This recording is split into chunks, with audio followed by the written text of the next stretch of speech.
The object of the superior man is truth. Real knowledge is to know the extent of one's ignorance. By 3 methods we may learn wisdom. First, by reflection, which is the noblest. Second, by imitation, which is the easiest. And third, by experience, which is the bitterest. These are the words of Confucius, an important Chinese philosopher living in the 6th century BCE.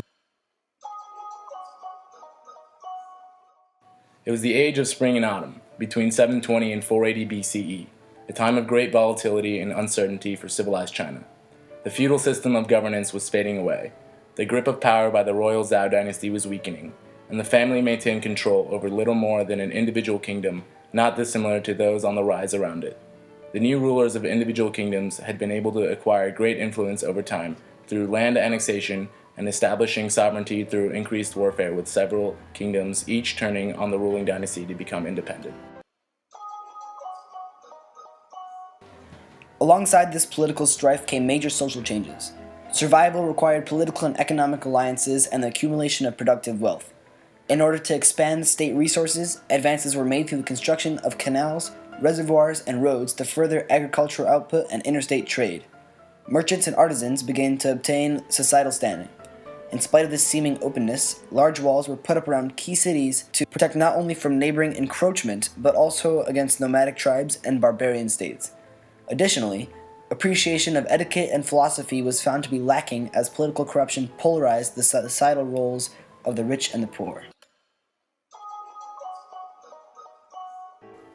It is in this environment, where material wealth prospered whilst morals and etiquette were lacking, that Confucius was born. Confucius was born as Kung Chiu in 551 BCE in the Kingdom of Lu, located in the historic Shandong province. His lineage has been alternately attributed to various Chinese royal families and to the aristocratic Shi class.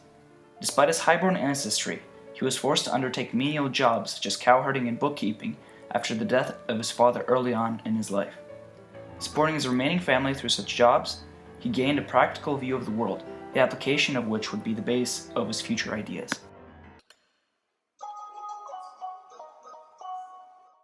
His natural aptitude for learning and desire to be educated were major inspirations for his life philosophy, later known as Confucianism.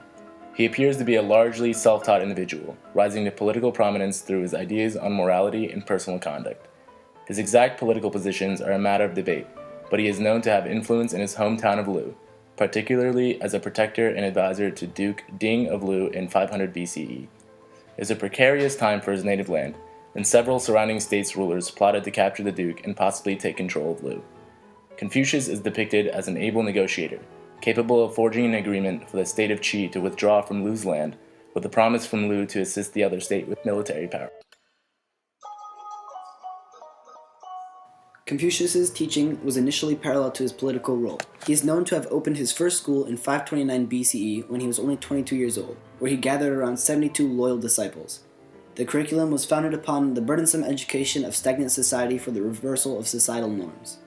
Confucius continued his teachings primarily based around the 4 virtues of sincerity, benevolence, filial piety, which is the respect for one's parents, and propriety.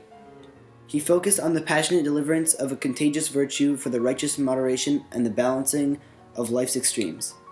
Although some rulers were accepting of his ideals, others opposed political change strongly, leading to the persecution of Confucius and his followers. Some of those that were accepting later deviated from the path that Confucius taught. An example of this was when Confucius first participated in politics as the Minister of Justice and later became the Prime Minister under the Duke of Lu. A deceptive fire of false pretense for distracting from the altruistic and selfless duties of a ruler was kindling in China. Under Confucius's governance, the state prospered until the Duke of Qi, fearful of Lu's growing power, sent the Lu Duke a gift of 100 horses and 80 beautiful dancing girls. These misleading shadows, cast by a distorted motivation for corrupt politics, led the Duke of Lu to become restricted by the chains of binding greed for the limited perception of the world. Disappointed in this turn of events, Confucius attempted to counsel his ruler, but was blatantly ignored. After the Duke neglected the custom of sending Confucius a portion of the sacrificial meat, Confucius decided to take action and left the state of Lu. Although legend states that he was born in a cave, he didn't truly leave this shadowy cave of ignorance until he climbed the metaphysical staircase of unforeseen enlightenment by abandoning Lu. Following his departure, Confucius roamed for 12 years, traveling from state to state, attempting to free the shackled prisoners of filial injustice. Unfortunately, his aspirations to change the Chinese political structure never fully reached fruition, and those efforts were largely in vain. During his life, Confucius placed great emphasis on tradition and rituals in order to maintain one's life, including ones pertaining to marriage, mourning, sacrifices, and other rites. This arduous journey of imparting wisdom for the enlightening of the youth was largely successful in comparison to his political movements. At the age of 68, he returned to Lu, but did not accept any government positions during his stay. He passed away at the age of 72, leaving behind his legacy and teachings, which continue to be passed down through the ages.